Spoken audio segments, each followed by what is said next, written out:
तो फ्रेंड्स ये सुगम हिस्ट्री क्लास 8 का चैप्टर नंबर 7 है और यहाँ पे हम लोग सबसे पहले आते लघु उत्तरीय प्रश्न देखने वाले। तो सबसे पहला क्वेश्चन है, किसकी रिपोर्ट से ज्ञात होता है कि 19वीं सदी में भारत में शिक्षा का पतन हो गया था। तो बिलिया मैडम की रिपोर्ट से ये पता चलता है कि 19वीं सदी में भारत में शिक्षा का पतन हो गया था। बाकी डिटेल में हम लोग जब रीडिंग का सीरीज स्टार्ट करेंगे तो उसमें देखेंगे। दूसरा है, किन्हीं 2 अंग्रेजी अधिकारियों के नाम लिखे जो भारतीय ज्ञान को विकसित करना चाहते थे। तो वैसे तो और भी है बट 2 लिखने के लिए बोल रहा है तो 2 लिखेंगे, H.T. प्रिंसेस और विलियम जॉन्स।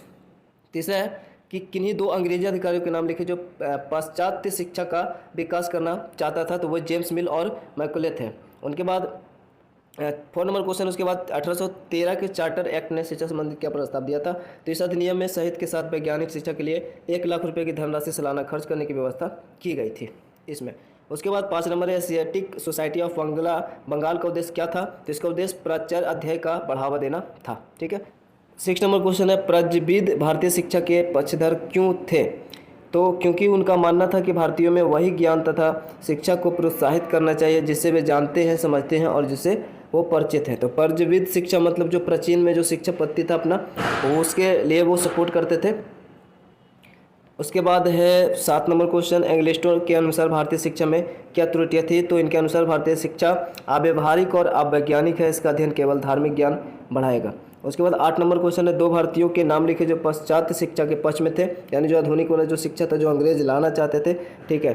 और जो मिशनरी थे वो भी। तो राजा राम मोहन राय और स्वामी दयानंद सरस्वती, ये जो 2 भारतीय थे वो इसके पक्षधर थे। मैकुले ने शिक्षा संबंधित क्या सुझाव दिया था।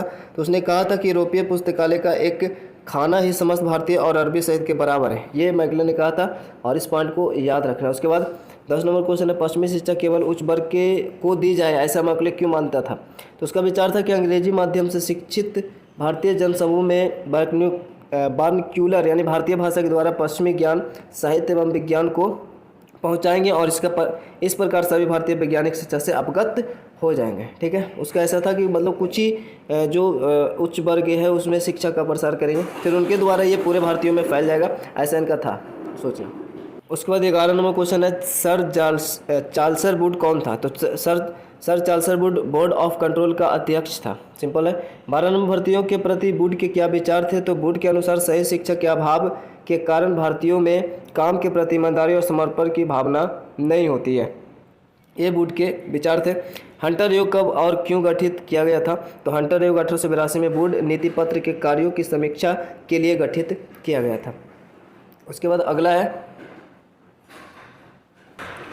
उसके बाद 14 नंबर क्वेश्चन, महात्मा गांधी के पश्चिमी शिक्षा के विरोधी होने का कोई एक कारण बताना है। तो महात्मा गांधी के अनुसार औपनिवेशिक शिक्षा ने भारतीयों के मन में हीनता की भावना पैदा की है, इसलिए महात्मा गांधी ने पश्चिमी शिक्षा के विरोध थे, यानी पश्चिमी शिक्षा के विरोधी थे।